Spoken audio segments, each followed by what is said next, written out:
ఎపిఫానీ అనేది ప్రపంచానికి యేసు ప్రభువు ప్రత్యక్షమవడం. అందుకనే యేసు ప్రభువు యూదులకే దేవుడు కాదు, సర్వ మానవాళికి దేవుడై ఉన్నారు. దేవునికి వందనాలు. బెత్లెహేములో గొర్రెల కాపర్లకి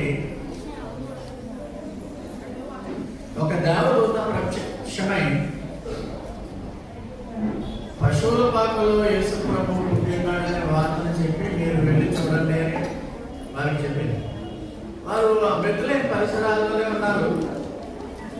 బెత్లెహేము పట్టణంలోనే వాళ్ళు ఉండడం బట్టి త్వరగా వెళ్ళి యేసు ప్రభువును చూశారు. అయితే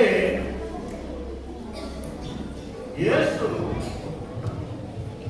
గొర్రెల కాపరికి దేవదూత చెప్పినటువంటి మాటలు విని వారు యేసు ప్రభుని చూడడానికి వెళ్ళి ఆయన చూచి ఎంతగానో వారు సంతోషించి వారు విన్న వాటిని కన్న వాటిని అనేక మందికి తెలియజేస్తారు. యేసు జన్మం మెస్సియా పుట్టాడనేటువంటి వార్త. వారికి నక్షత్రం దారి చెప్పలేదు. జ్ఞానులు ఎక్కడో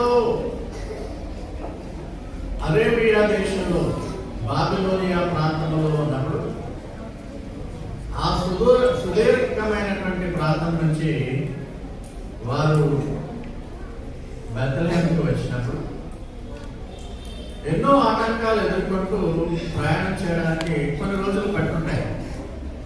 యేసు ప్రభు పుట్టగానే వాళ్ళు వచ్చేయలేదు. వీరికి దారి చూపడానికి దేవుడు ఒక నక్షత్రాన్ని ఏర్పాటు చేశాడు.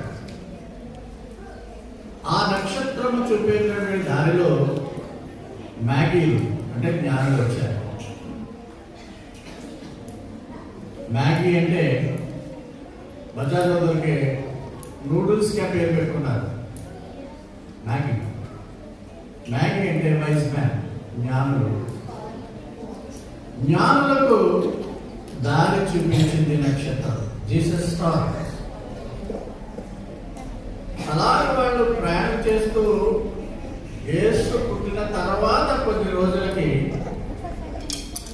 వారు